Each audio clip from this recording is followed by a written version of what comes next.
Hello दोस्तों, नमस्कार। आज की इस वीडियो में आप सब सीखने वाले हैं बिल्कुल जीरो लेवल से इंग्लिश कैसे पढ़ी जाती है। तो ये बिल्कुल बेसिक से हम इंग्लिश की रीडिंग करने वाले हैं। तो ये जो कहानी है इसके हर वर्ड की मैं आपको इंग्लिश से हिंदी में मीनिंग बताता चलूंगा। जैसा कि आप देख सकते हैं, इससे आपके लिए बेहद आसान हो जाएगा इंग्लिश को समझना भी और इंग्लिश को पढ़ना भी। तो मेरे साथ साथ बने रहिएगा। शुरू करते हैं आज की वीडियो।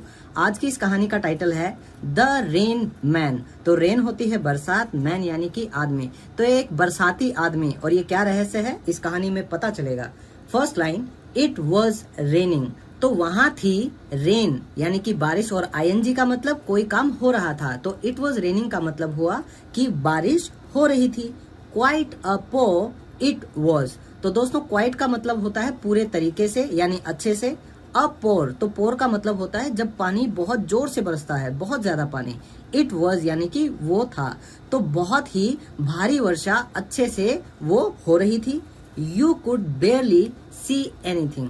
ये कैन का पास्ट फॉर्म है दोस्तों कि आप कर सकते थे। क्या हो सकता था? बेयरली यानी कि मुश्किल से ही, सी एनीथिंग कुछ भी आप सी यानी कि देख सकते थे। तो इतनी भारी बारिश हो रही थी कि आप मुश्किल से ही कुछ देख सकते थे। बट लेकिन मार्क लव्ड द रेन। तो मार्क एक लड़का है जिसके बारे में आज की पूरी कहानी है। लेकिन मार्क जो था लव्ड यानी कि उसे बहुत ज्यादा पसंद था। क्या? द रेन यानी कि बारिश उसे बहुत ज्यादा पसंद थी। ही लव्ड टू, उसे बहुत ज्यादा और क्या पसंद था? रन यानी कि दौड़ना। And splash around. तो स्प्लैश का मतलब होता है दोस्तों बारिश के समय में जब सड़क के छोटे छोटे गड्ढों पे या मैदान में पानी भर जाता है और आप उस पर छपाक से कूद जाते हैं, उस आवाज को बोला जाता है छप छप की आवाज। तो अराउंड यानी कि चारों तरफ। और वो कहाँ ये आवाजें करता था? In the water puddles. तो जो मैंने आपको अभी बताया, पानी के छोटे छोटे जो गड्ढे होते हैं जहां पानी जमा हो जाता है उसे बोला जाता है वाटर पडल्स। तो उसे उन पानी के गड्ढों में दौड़ना और छप छप करके कूदना, चारों तरफ वो घूमता रहता था यही सब हरकतें करते हुए। भाई हमने भी बचपन में बहुत की हैं। वंस, एक बार, द रेन स्टॉप्ड, बारिश रुक गई थी। ही वेंट, वह चला गया था। तो ये सेकंड फॉर्म है गो की। गो यानी कि जाना, तो वह चला गया था। Looking for frogs. Look for होता है दोस्तों ढूंढना यानी खोजना। फ्रॉग्स यानी कि मेंढक। तो वह एक बार निकल गया था मेंढकों को ढूंढते हुए।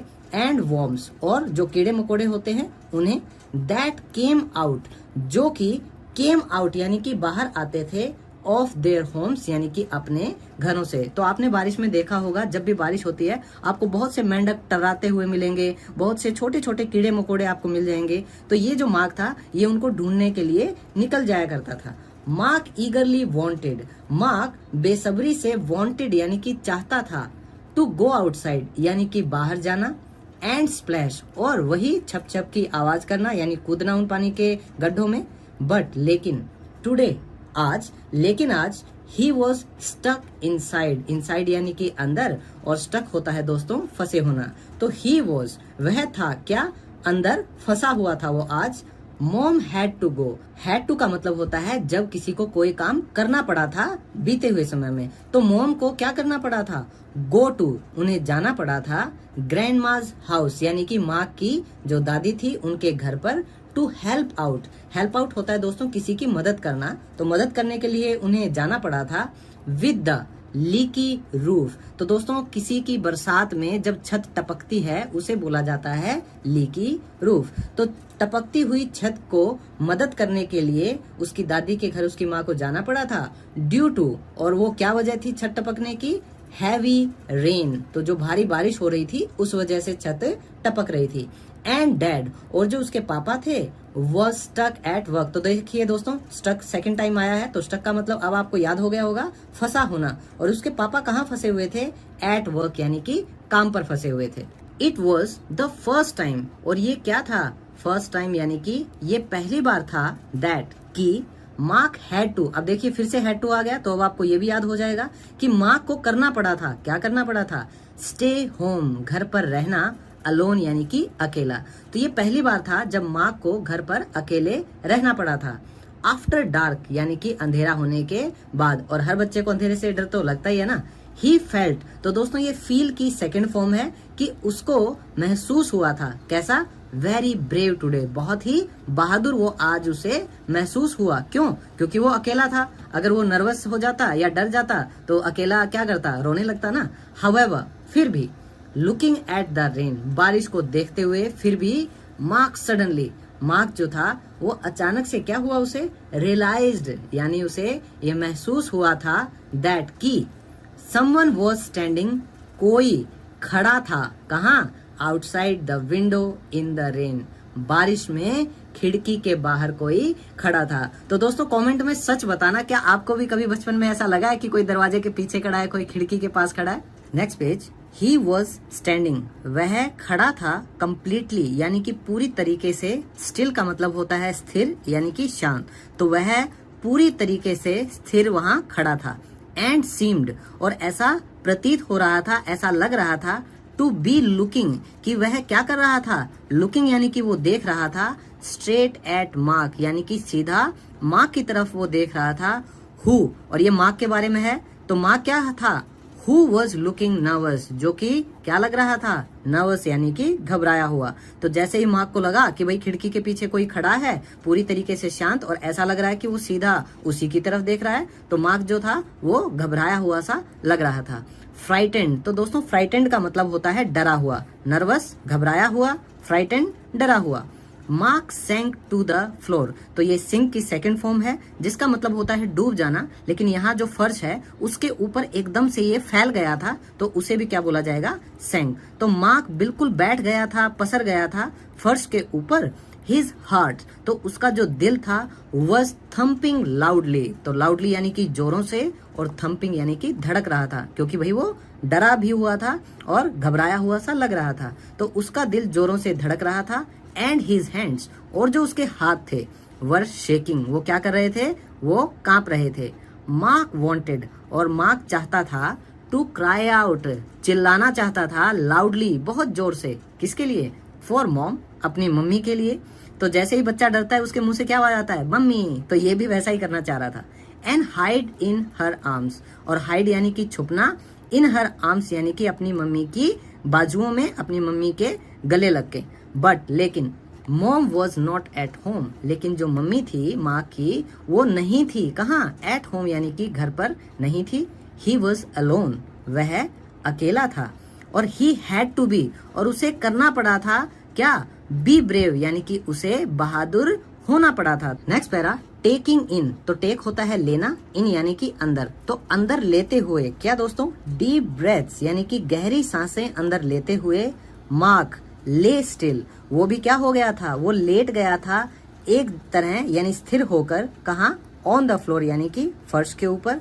फोर्सिंग हिज, और ताकत लगाते हुए अपने जम्बल्ड थॉट्स, तो दोस्तों जम्बल्ड थॉट्स होते हैं बिखरे या उलझे हुए विचार, टुगेदर यानी कि एक साथ। तो वो फर्श के ऊपर स्थिर लेटे हुए क्या कर रहा था, बड़ी कोशिश कर रहा था अपने उलझे हुए विचारों को, बिखरे हुए विचारों को टुगेदर यानी कि एक साथ लाने की।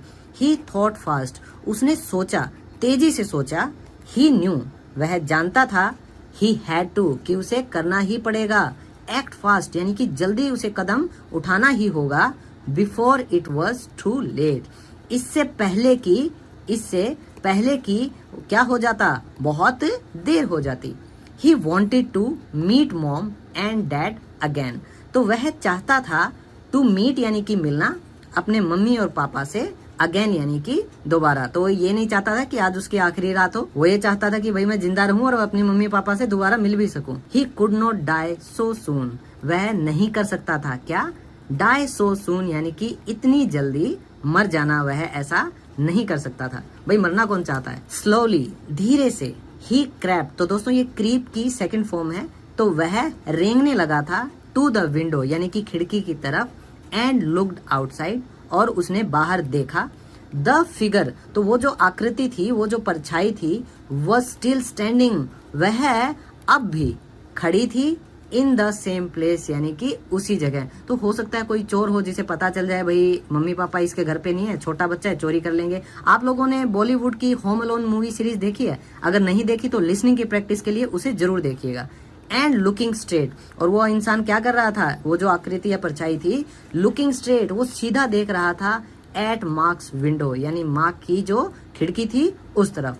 नाउ अब मार्क वॉज क्लोजर, मार्क जो था वो नजदीक था, टू द विंडो यानी कि खिड़की के वह नजदीक था। ही कुड हियर ग्राउलिंग, और वह हियर यानी कि वह सुन सकता था क्या, ग्राउलिंग होता है दोस्तों जब कोई जंगली जानवर गुर्राता है, जैसे कुत्ते जब कई बार गर गर करते हैं ना, उसे भी ग्राउलिंग बोलते हैं। तो वह सुन सकता था गुर्राना, लाइक अ लायंस, एक शेर की तरह गुर्राना वह सुन सकता था। थिंकिंग फास्ट यानी तेजी से सोचते हुए, मार्क टुक आउट, मार्क ने बाहर निकाल लिया, हिज यानी कि अपनी, बो गन यानी कि धनुष वाली बंदूक। तो दोस्तों आप जैसा देख सकते हैं ये लड़का जो मार्क है ये इस तरह की धनुष वाली जो है बंदूक लेकर खड़ा है खिड़की की तरफ, और ये आपको सामने आकृति भी दिखाई दे रही होगी। तो उसने अपनी धनुष वाली बंदूक बाहर निकाल ली थी, कहां से, फ्रॉम हिज टॉय बॉक्स यानी अपने खिलौने के बक्से से। टेकिंग अ डीप ब्रेथ, तो दोस्तों अब ये सेकंड टाइम आ गया है कि लेते हुए एक गहरी सांस, एंड गैदरिंग, और गैदरिंग का मतलब होता है इकट्ठा करना यानी कि समेटना, और समेटते हुए ऑल हिज अपना पूरा, करेज साहस यानी कि हिम्मत। Mark slammed the window open, तो मार्क ने स्लैम किया। तो दोस्तों जैसे ही आप खोलने के लिए एक धक्का किसी को देते हैं, चाहे दरवाजा हो या खिड़की हो, उसे बोला जाता है स्लैम करना। तो उसने खिड़की को ओपन यानी कि खोलने के लिए मार्क ने धम से धक्का दिया। एमिंग स्ट्रेट, और सीधा निशाना लेकर, एट द, और कहा वो निशाना ले रहा था, figure standing in the dark, जो फिगर यानी कि जो आकृति या जो छाया थी, स्टैंडिंग जो कि खड़ी थी, इन द डार्क यानी कि अंधेरे में। ही शॉट, और उसने चला दी, क्या चला दी, तो दोस्तों शॉट का मतलब होता है शूट की सेकंड फॉर्म। तो जब भी आप गोली चलाते हैं या धनुष से तीर चलाते हैं तो उसे बोला जाता है छोड़ना यानी कि शॉट करना। तो उसने चला दी थी हिज बोगन, अपनी धनुष वाली बंदूक। ही मस्ट, और उसने अवश्य ही, हैव हिट की होगी, हिट हिज मार्क यानी कि अपना निशाना उसने लगा लिया होगा। बिकॉज क्योंकि, there was a loud roar of pain, क्योंकि वहां क्या आ रही थी, लाउड रोर यानी कि तेज चीखने की आवाज आ रही थी, और कैसा चीखना था वो, ऑफ पेन यानी कि दर्द के। तो भैया उसने लगाया निशाना धनुष वाली बंदूक से, और उसने निशाना लगा के पक्का निशाने पर मार ही दिया होगा। हिट करना होता है मार देना, क्योंकि वहां तेजी से बहुत दर्द से चीखने की आवाजें आ रही थी। द स्लो ग्राउलिंग, और जो अब गुर्राने की आवाज थी वो क्या हो गई थी, स्लो यानी कि वो धीमी हो गई थी। ही हैड हर्ड बिफोर, जो कि वह पहले ही सुन चुका था। वॉज नाउ, वो अब क्या हो गई थी, a high roar of pain, यानी दर्द से जो गर्जना होती है, जो चीखना होता है बहुत ज्यादा, अब वो गुर्राना उसमें बदल गया था। Mark could not bear it, तो बेयर का मतलब होता है सहन करना यानी बर्दाश्त करना, और मार्क उस आवाज को, इट आया है उस आवाज के लिए, रोर के लिए, तो मार्क जो है उस आवाज को बर्दाश्त नहीं कर सका था। द नॉइज, तो वो जो शोर था, was year shattering, year shattering यानी कि कानों को फाड़ने वाला, बहुत ही तेज चीखने की वो आवाज थी। तो कई बार आप जब कानों पे बहुत बेकार सी आवाज आती है, आप कान बंद नहीं कर लेते हैं, तो ये वैसी आवाज थी। ही कवर्ड हिज ईयर्स, तो उसने अपने जो कान थे वो कवर यानी कि ढक लिए थे। एंड हिड, तो दोस्तों ये हाइड की सेकंड फॉर्म है, जिसका मतलब होता है छुप जाना, और वह छुप गया था अंडर मॉम डैड्स बेड, तो उसके मम्मी पापा का जो बेड था वो उसके नीचे छुप गया था। होल्डिंग हिज बोगन, और जो अपनी बंदूक थी धनुष वाली उसको होल्ड करते हुए यानी उसे पकड़े हुए। क्लोज टू हिज चेस्ट, अपनी छाती के बिल्कुल करीब, तो वो जो बंदूक का खिलौना था उसको अपनी बिल्कुल छाती के करीब पकड़े हुए वह अपनी मम्मी पापा के बेड के नीचे छुप गया था, और उसने अपने कान ढक लिए थे।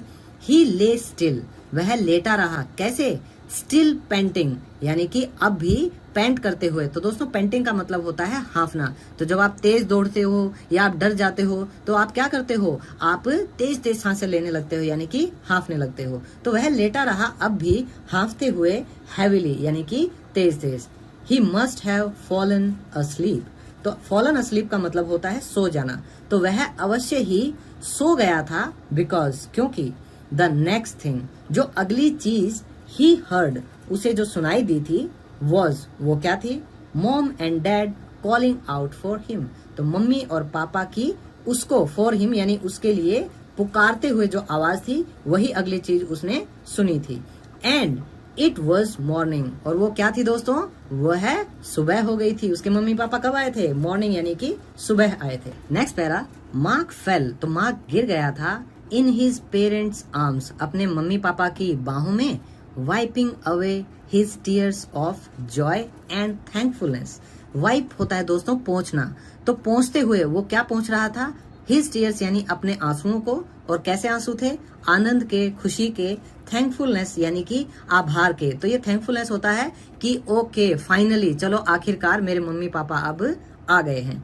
ही कुड नॉट एक्सप्लेन, वह एक्सप्लेन यानी कि विवरण नहीं कर सका, वह बता नहीं सका, टू देम उनको यानी अपने मम्मी पापा को, वाई ही हैड कि क्यों उसके पास थी, हिज बो गन इन हिज हैंड्स यानी उसके हाथों में उसकी वो जो धनुष वाली बंदूक थी वो उसके पास क्यों थी, वह अपने मम्मी पापा को ये एक्सप्लेन नहीं कर पाया, बता नहीं पाया। They wouldn't have believed him anyway, वे नहीं करते, क्या नहीं करते, बिलीव यानी कि यकीन नहीं करते, हिम यानी कि उसका, एनीवे यानी वैसे भी। लास्ट पैरा, बट नाउ लेकिन अब, मार्क ऑलवेज हैड, मार्क के पास हमेशा थी क्या, हिज बोगन यानी कि अपनी धनुष वाली बंदूक थी, नेक्स्ट टू यानी कि बिल्कुल साथ में, हिज हेड यानी अपने सर के बिल्कुल साथ में, अब हमेशा उसके पास अपनी ये बंदूक रहती थी, वेन एवर जब भी, ही वेंट टू स्लीप तो जब भी वह सोने के लिए जाता था ये उसका खिलौना हमेशा उसके साथ रहता था।